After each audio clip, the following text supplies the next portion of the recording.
بسم اللہ الرحمن الرحیم۔ السلام علیکم۔ آج ہم حصہ گرامر کا لیکچر نمبر 3 پڑھیں گے، جس کا عنوان ہے استعارہ۔ استعارہ کے لغوی معنی ہیں مستعار لینا یا ادھار لینا، اور اصطلاح میں استعارے سے مراد کہ جب کوئی لفظ اپنے حقیقی معنوں کے بجائے مجازی معنوں میں استعمال ہو، کہ اس کے حقیقی اور مجازی معنوں میں تشبیہ کا تعلق قائم ہو جائے، اسے استعارہ کہتے ہیں۔ تشبیہ اور استعارے میں فرق کیا ہے؟ تشبیہ اور استعارے میں فرق یہ ہے کہ تشبیہ میں ہم جس کو تشبیہ دیتے ہیں اس کا بھی ذکر کیا جاتا ہے، اور جس سے دیتے ہیں اس کا بھی ذکر کیا جاتا ہے، اور استعارے میں ہم صرف جس سے تشبیہ دیتے ہیں صرف اس کا ذکر کرتے ہیں، جیسے چاند جیسا بچہ، پھول جیسی مسکراہٹ، یا کہہ سکتے ہیں موتی جیسے دانت۔ تو جس میں تشبیہ میں کیا ہوتا ہے، جیسے، سا، کی طرح، اس طرح کے ورڈز استعمال ہوتے ہیں، اور استعارہ میں اس ورڈ کو ایز اٹ از استعمال کر دیتے ہیں، جیسے کہ چاند آ رہا ہے یا موتی چمک رہے ہیں۔ موتی جیسے دانت چمک رہے ہیں نہیں بولیں گے موتی چمک رہے ہیں۔ تو اس طرح اب ایک اور مثال دیکھتے ہیں کہ یہ شعر جو ہے اس کو غور سے پڑھیں۔ میر انیس کا یہ شعر ہے کہ کس شعر کی آمد ہے کہ رن کانپ رہا ہے، رن ایک طرف چرخے کہن کانپ رہا ہے۔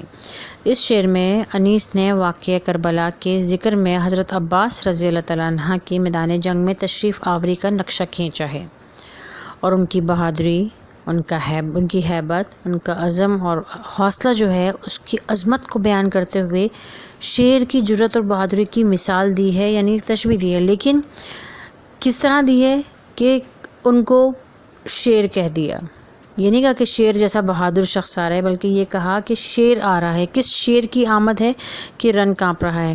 تو اس طرح شعر کا لفظ اپنے اصلی اور حقیقی معنوں میں استعمال نہیں کیا گیا، بلکہ مجازی معنوں میں استعمال کیا، کیونکہ شعر اصل والا شعر نہیں آ رہا، مجازی معنوں میں، یعنی کہ حضرت عباس رضی اللہ تعالیٰ عنہ تشریف لا رہے ہیں تو ان کا نام لیا گیا ہے۔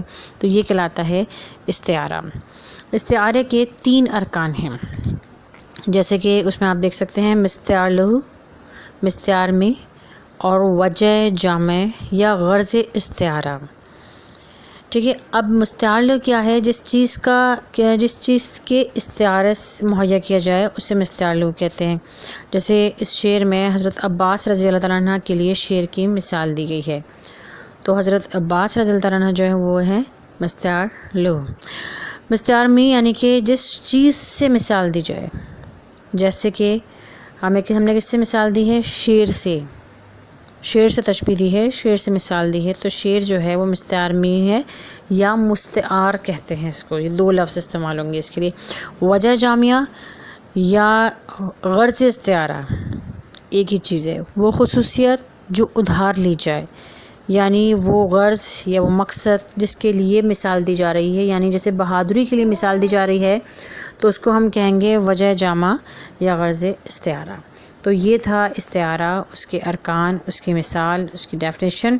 امید ہے کہ آپ کو اچھے سے سمجھ میں آ گیا ہوگا کہ تشبیہ میں اور استعارے میں فرق کیا ہے۔ اگلے لیکچر تک کے لیے اللہ حافظ۔